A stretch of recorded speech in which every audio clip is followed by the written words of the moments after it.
Hello and welcome to Trends with LJE, where we dissect the most pressing developments shaping Nigeria's political, economic, and sociocultural landscape. I'm your host, Maimuna Zubair, and today, as always, we'll be examining top stories making the headlines across the country. Of course, in the studio with me are our erudite panelists, development strategist Shedrack Oka, academic and media expert Dr. Ojiara Ikedichukwu Chris, and president of LJE, Barrister Samuel Meme.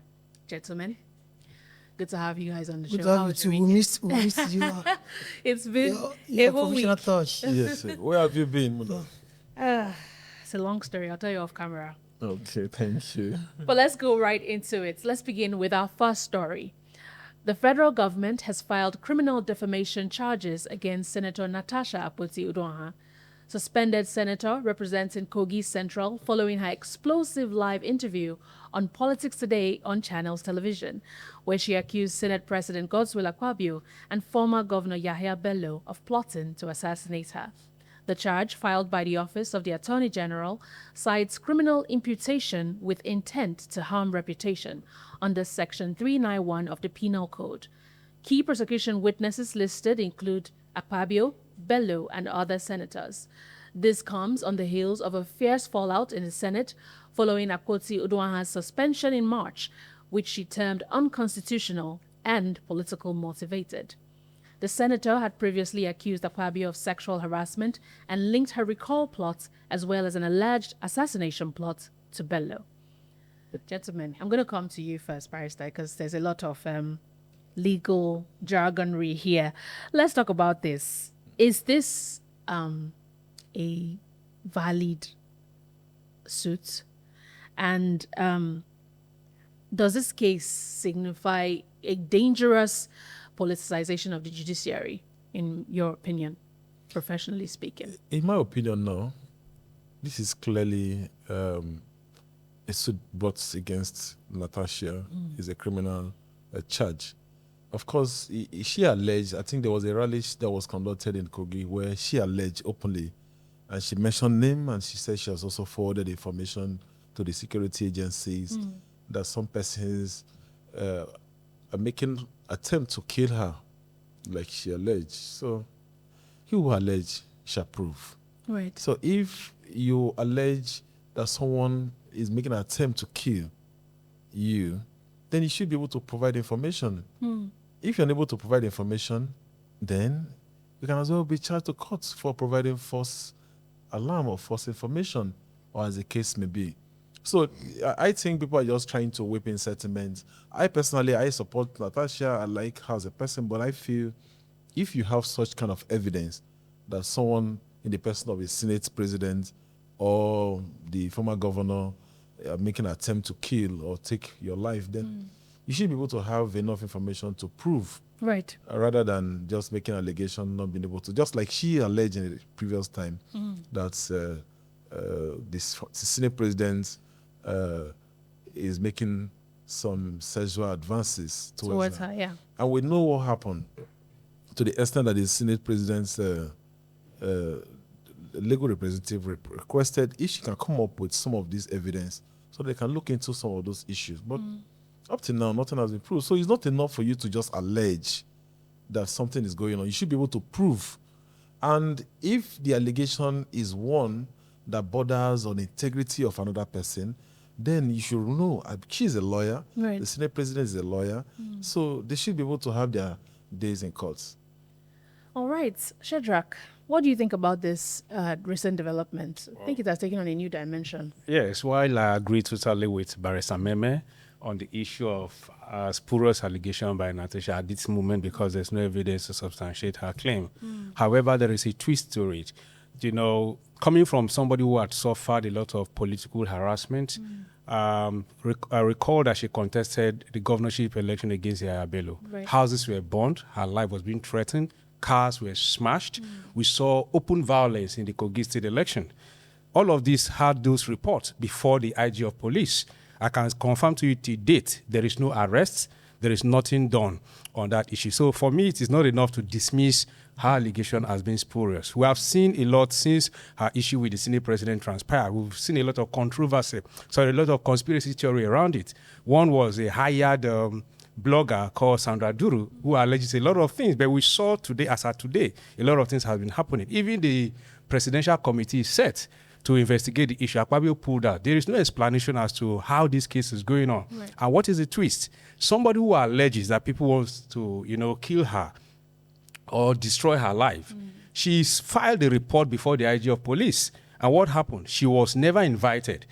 Whether they investigated it and found her guilt or found out the things that she alleges had no proof. Yeah. There had not been any public information as to I'm inviting Natasha to the effect of proving this issue. But what we see was a counter suit against Natasha. Why the lawyers are right to say he that alleges must prove.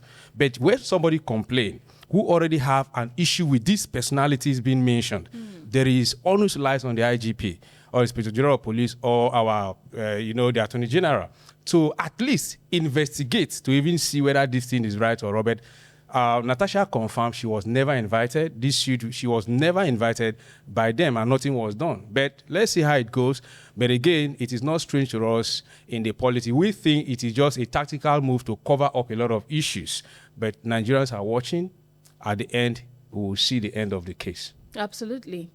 Dr. Chris, do you want to say something? Briefly, let me say, add to say that, they've made this thing public. I'm coming on the media angle of it. Right. They have made it very public. I want the process to be made public. Not to an extent, we won't hear anything about it again. Maybe when it is the Senate president and his crew are being seen as the culprit of the whole thing, it will be hidden from the public or Natasha. It will be, they want it to be in the eye of the public till the end. I think that's all. Can we move Yeah. on? All right. Governor Umo Eno has made waves in Akwa Ibom, directing all commissioners and political appointees to join him in his planned defection from the PDP to the APC, or resign. In his words, quote, "Anybody who claims he is not aware of my intention to leave PDP is still living in the 18th century. He added, quote, "Let me tell you, anybody who believes when I leave PDP, he will use the party to structure to fight me is lying because I will still control the PDP structure." End quote. Chedrak, this is your state, so I'm going to come to you first. This is your governor. Well, it's a sister state. I'm from Cross River. That is right. Akwa Ibom State, but that's fine. All right. Well, I'm not surprised that Pastor Moeno, His Excellency, the governor of Akwa Ibom State, will make such alteration. I remember how he came into play. That is the danger of selecting candidates that is not coming from the people. Where you have a mandate not coming from the people is a danger. I'm talking about the primaries that throw him up. Right. We all know when they stayed for that election, and we know he was not maybe the 20th person qualified to man that position during the primaries. There's one young man, That's the former a bold speaker. claim. Very sure. He wasn't a politician. PDP has existed in that state over 20 years before he came in. So there are a lot of astute politicians lined up, one of which was the former speaker, Right Honorable Emefiele Luke.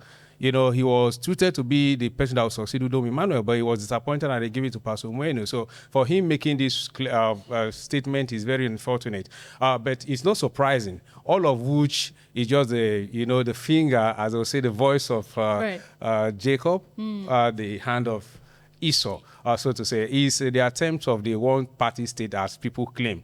But I just want to remind politicians, 1998, we have Sani Abacha who wanted to be transformed from military to civilian rule. All of the parties adopted him. The voice of opposition was silent. He visited the Pope. The Pope visited him, rather, in 1998 March. And what happened?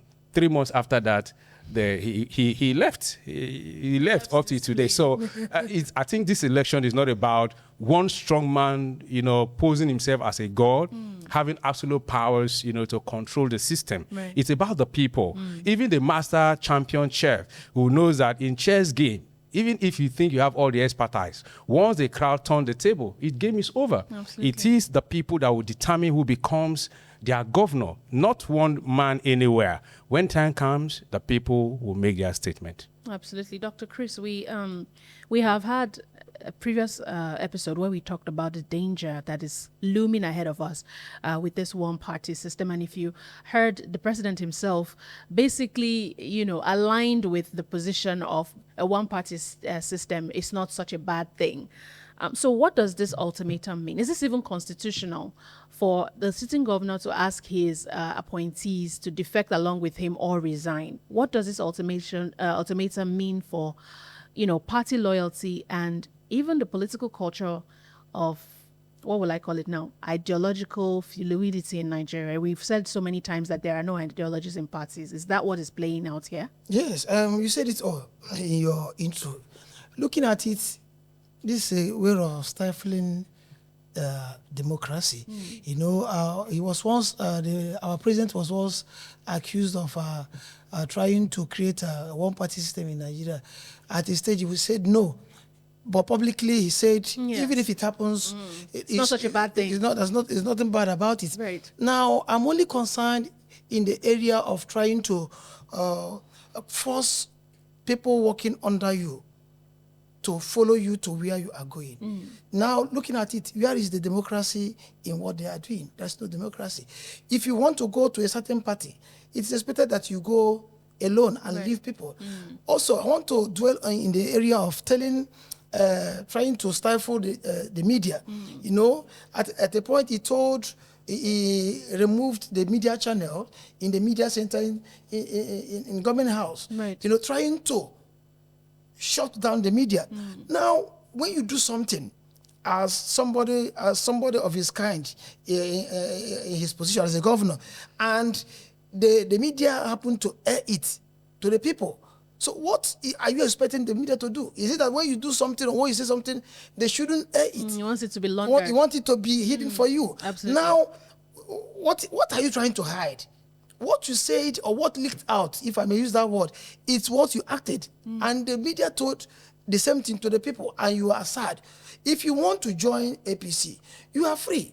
But telling people working under you, forcing them that they must either go with you or lead the government, that is just very abnormal of somebody. I was looking at him as a governor with high respect, but in fact, he has now put the whole thing so long as I'm concerned.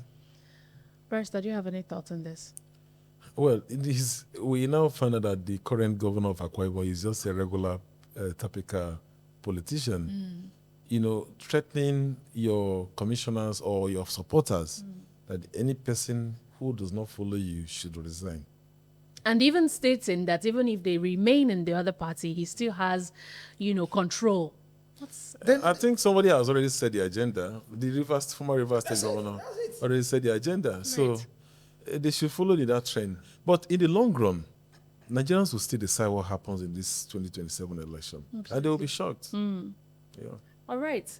Let's move on, still in the south, but not really. The Nigerian National Petroleum Company Limited, NNPCL, has again shut down the Port Harcourt refinery for maintenance, a plant that reportedly gulped $1.5 billion under the last administration for rehabilitation. Meanwhile, Dangote Refinery has reduced its PMS price for major partners, now selling petrol at 875 naira per litre in Lagos and up to 905 naira in other regions. Independent marketers in some parts of the southwest are even offering lower prices. Dr. Chris, I'll come to you first.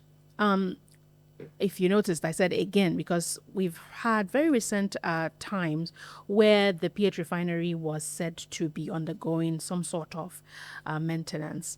And in this recent statement, the NNPC has not even given a definitive time frame for when this maintenance will end so that they can resume operations. And on the other hand, we have them, Dangote doing their thing.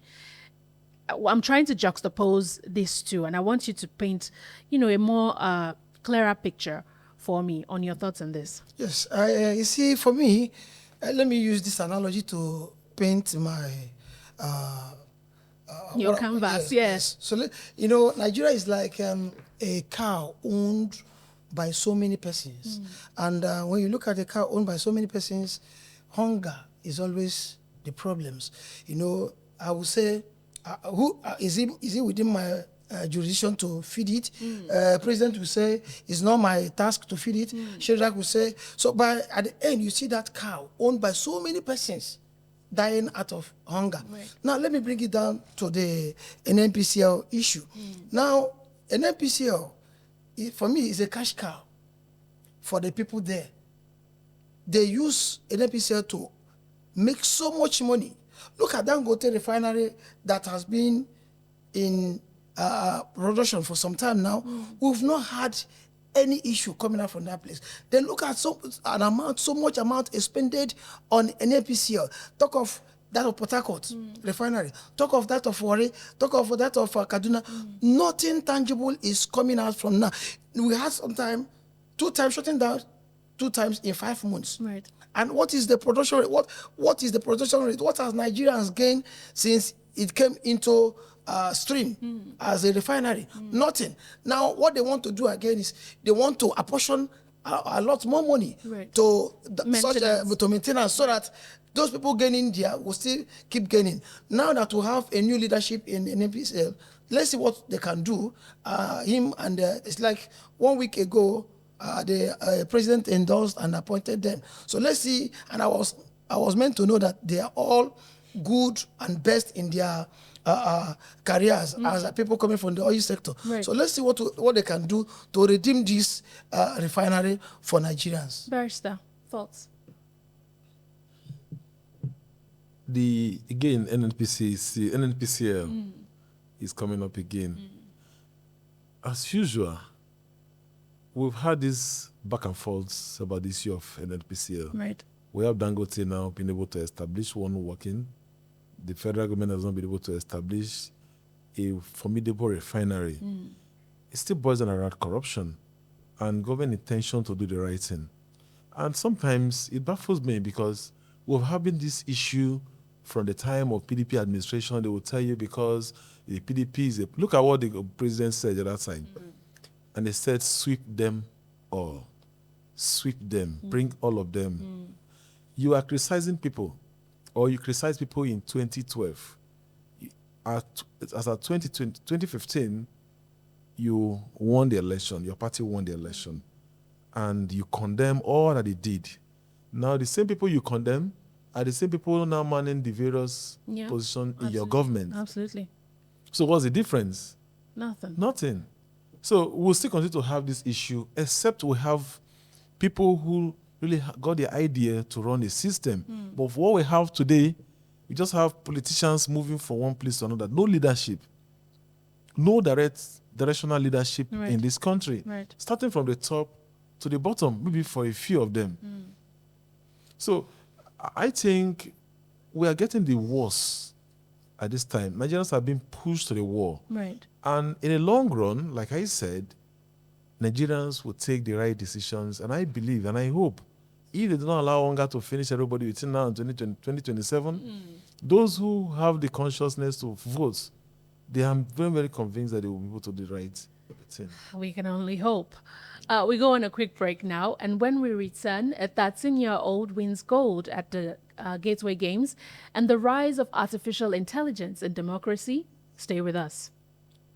Hello, this is Leadership Corp, Justice and Economic Advancement. Here at LJE, we offer education and empowerment, entrepreneurship and development skill, legal advocacy, promoting justice and equity, and job creation initiative. You can reach us on 0705 236 8821 or 0705 245 3714. Or you can visit our website at www.ljenigeria.org.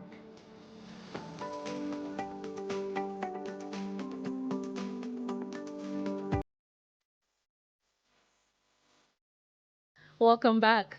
The program is still Trends with LJE. And moving on to our next story, the federal government has announced it will auction over 750 duplexes confiscated from former CBN Governor Godwin Emefiele through the Renewed Hope Housing Portal, aimed at low to middle income Nigerians. These buildings form part of a forfeited estate in Abuja, are undergoing structural testing before being finished and sold.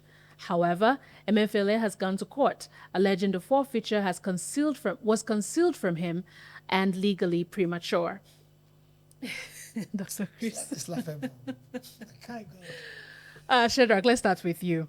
How credible is the government, in your opinion, obviously, do you think the government's effort to convert seized luxury assets into social housing? Do you see any longevity to this plan? I actually wanted to make an issue out of it, but to even hear that Emefiele had the temerity to challenge that is appalling. And it showed how demonic some of our leaders and those who have over time given the management of our country's assets they are so demonic. It means they have sold their souls to the devil. Right. Somebody who had done such a thing should not have the mouth to even complain. But however, I'm even worried on issue on transparency around that allocation of the housing. If proper audit is conducted, for me, I think such seizure should go to some special sectors or personnel of the Nigerian system, like maybe law enforcement agents, like the soldiers fighting Boko Haram and all that. I think such a thing should just go to the more medical personnel to discourage the Japa syndrome from, professionals like medicals and then our soldiers or police, at least as a matter of culture. Let's just do that to encourage them, not just this one that they loot, you loot the loot. Because I can confirm to you there will be no transparency around that, and they'll just allocate it to themselves. Absolutely. And also a lot of monies they have seized like that confiscated from, corrupt practices. We don't know what happened. We don't know what happened to them. Absolutely. Dr. Chris, do you think that this is a fair accountability mechanism? In fact, when you first introduced this subject matter, I was just laughing. Laughing not because I feel like laughing or I'm happy. It's just that our people in leadership, we have lost it. Right. Now, we have reference points to make. Previous looted funds and this in properties that the government of the day was unable to give account of it. Let me make a quick reference. Where is Abata's loot?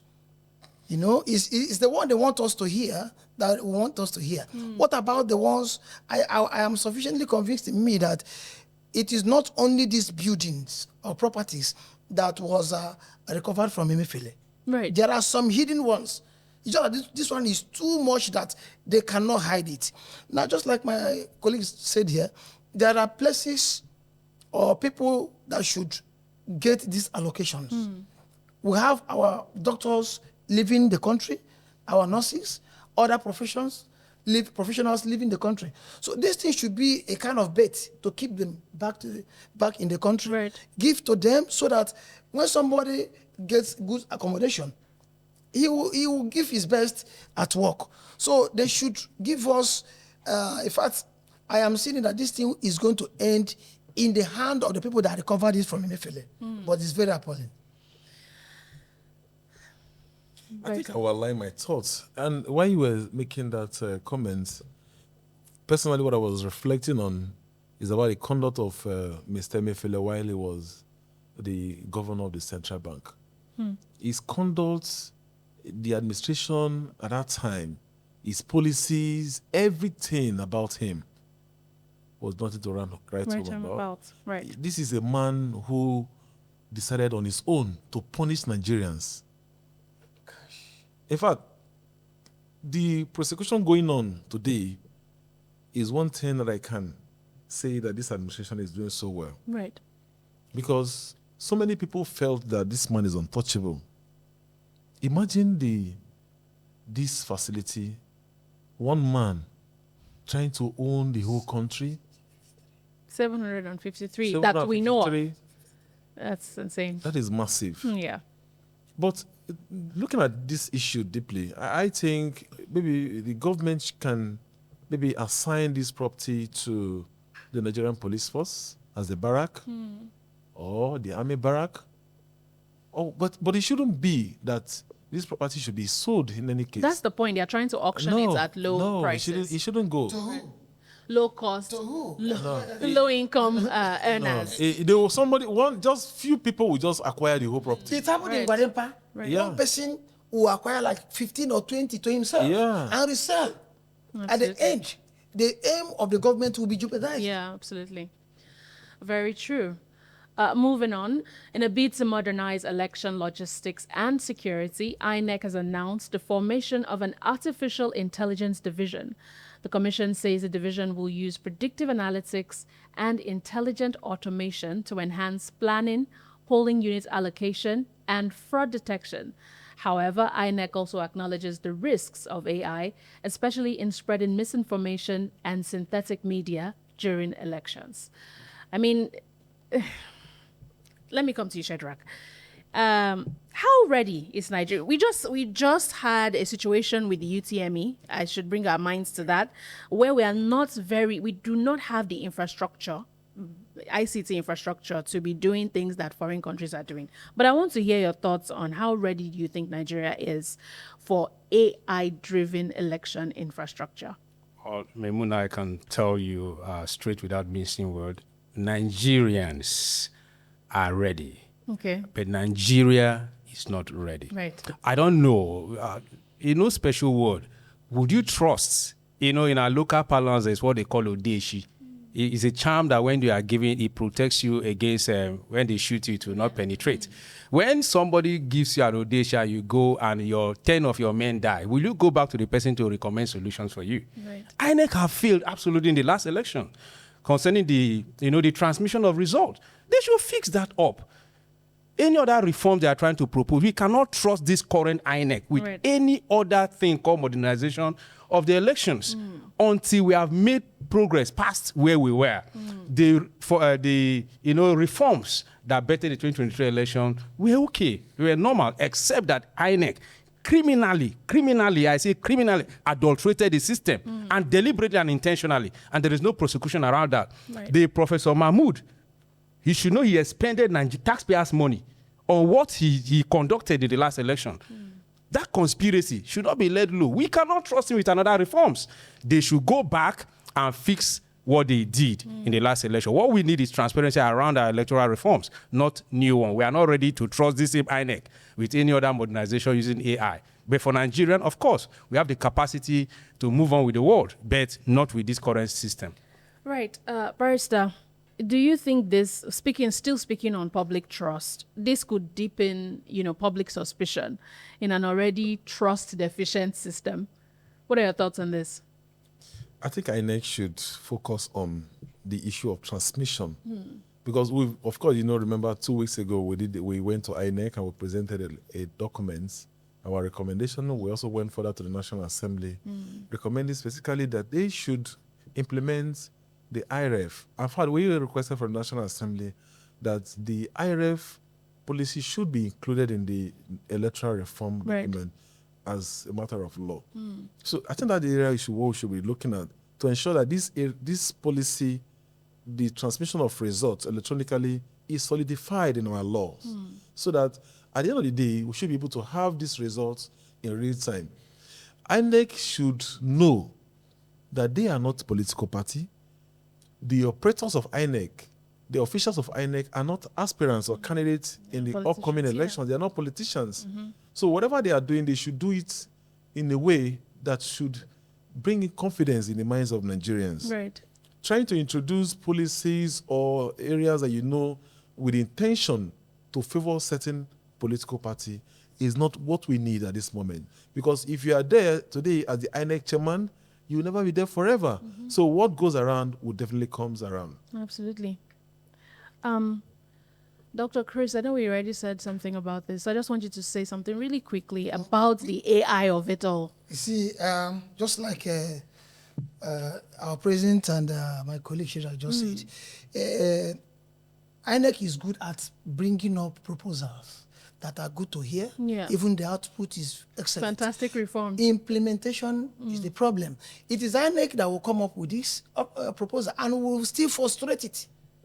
We'll have a quick reference to make in past elections. where the machines, IRF, and whatever transmission of results are no more there in their activities. Right. So it is INEC that will still propose, just to propose, and let it be good to hear by Nigerians. What about implementation? And let me still say that there is a whopping amount of money backing this proposal, Absolutely. which somebody somewhere is waiting for the cash out. So that is just it. Very well said. And finally, in a heartwarming development, Michelle Ibidakwa, a 13-year-old student from the Grange School, Lagos, has won gold for Team Oyo in the 1,500-meter women's freestyle at the Gateway Games. Her win marks not only youthful talent, but also the future of Nigerian sports.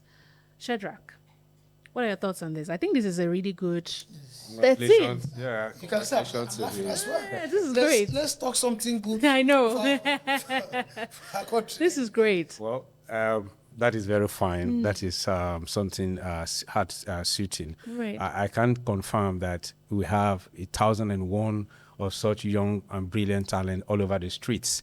We shouldn't always wait until national a festival like this. We used to have what is called the National Youth Fund.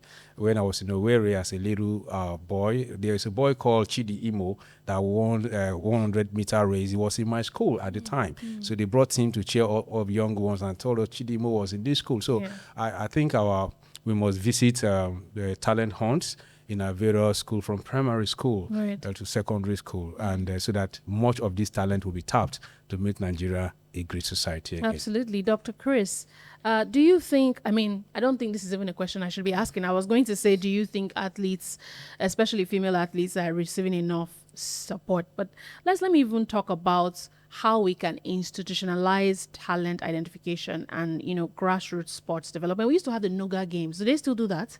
I don't think so. They still do that, but in a very, it's not Very skeletal. as it used to be then. We are the likes of Kanu Nwankwo was Discovered. Right. So, but today it's no more like that. But what I want to say in that regard is that Nigeria is a blessed country. We have more than thousands of it in Nigeria. But very unfortunate, bad governance, religious sentiment, and other sentiments that our leaders apply in trying to lead us has made it so difficult for us to discover and be where we're supposed to be in the other countries of the world. Right. So, but what they have just done now, I think if this thing is not done, if the sports festival was not in place, somebody like that would have been hitting forever. Absolutely. So I applaud the Ogun State that is organizing this Gateway Games. So let any other state that wants to do it better than they have done. Do the campaign very well. Let there be advocacy. Right. That bring it to the notice of the people in the villages and remote communities, so that people will come and compete. Just like swimming in Bayelsa State, just because they are a riverine state, you see them doing well in that area. Right. So there are so many places in this country where you can bring talents, and it will bring up the country, Nigeria. Absolutely. And that's our show for today. Many thanks to our discussants and to you, our viewers. As always, Trends with LJE will be bringing you informed analysis at the intersection of policy, power, and people. So be sure to follow and subscribe to our social media platforms. Turn on your notifications so you don't miss out. Until then, I am Maimuna Awaiza Zubair. Bye for now.